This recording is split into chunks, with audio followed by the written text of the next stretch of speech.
Why did Jesus have to suffer in order to conquer death? God is absolutely amazing. Let's look at the word absolute in there.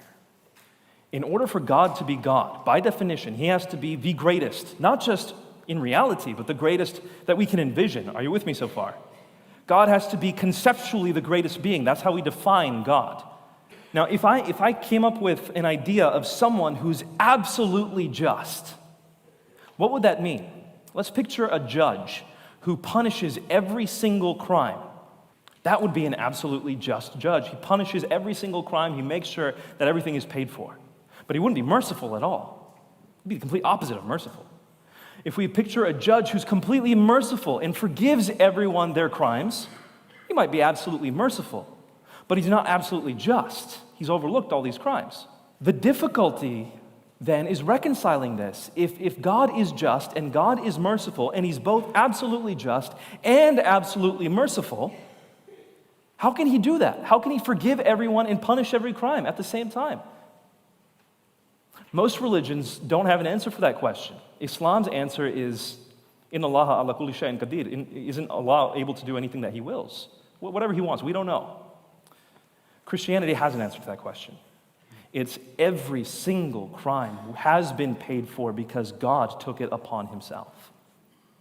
And everyone has been given mercy because he's offering everyone mercy through a relationship with him. How does that work, by the way? I'm going to end with this, I think, because many Muslims then push back and they say, well, Nabil, that's not just. How is someone else able to take your punishment, or how does that work? We do it all the time. When you go to get your first major loan, whatever that is, after your university studies, you go to buy a house or do you go to buy a car, who do you have to have sign with you on that contract? Usually your parents. They're co-signers.